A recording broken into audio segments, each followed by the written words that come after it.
যুদ্ধবিরতির আলোচনার মাঝেই গাজায় হামলা আরও তীব্র করেছে ইসরায়েল। বৃহস্পতিবার খান ইউনিসের আল মাওয়াসি এলাকায় দফায় দফায় বিমান হামলা চালায় ইসরায়েলি প্রতিরক্ষা বাহিনী আইডিএফ। এতে প্রাণ হারান বহু মানুষ। আহতদের ধরাধরি করে চিকিৎসার জন্য নেওয়া হয়। এদিকে গাজায় প্রাণহানি থামাতে যুক্তরাষ্ট্রের প্রস্তাবিত যুদ্ধবিরতির জন্য শর্ত জুড়ে দিয়েছে ফিলিস্তিনের স্বাধীনতাকামী সংগঠন হামাস।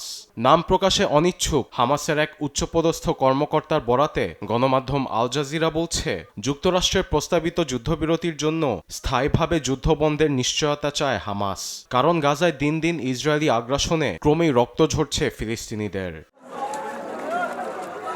এদিকে গাজা ইসরায়েলের যুদ্ধবিরতির প্রস্তাবে হামাস কিভাবে সাড়া দেবে তা ২৪ ঘন্টার মধ্যেই জানা যাবে বলেছেন মার্কিন প্রেসিডেন্ট ডোনাল্ড ট্রাম্প। গাজার মানুষ যাতে নিরাপদে থাকুক এমনটি চান মার্কিন প্রেসিডেন্ট। আমি চাই গাজার প্রত্যেকটি মানুষ নিরাপদে থাকুক, এটি সবচেয়ে বেশি গুরুত্বপূর্ণ। তারা নরকের ভেতর দিয়ে যাচ্ছে। আবার গাজায় ইসরায়েলি সব জিম্মিকে মুক্তির কথা পুনর্ব্যক্ত করেছেন ইসরায়েলি প্রধানমন্ত্রী বেনিয়ামিন নেতানিয়াহু। হামাস কর্তৃক ইসরায়েলে ৭ অক্টোবরের হামলার স্থান নির অদস কিবুৎসে ভ্রমণের সময়ে কথা জানান তিনি।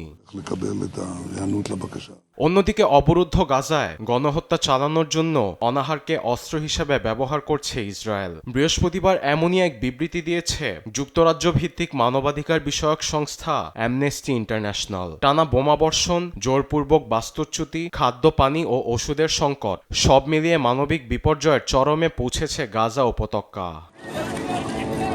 আরবিদ আফসার, নিউজ ডেস্ক, দেশ টিভি।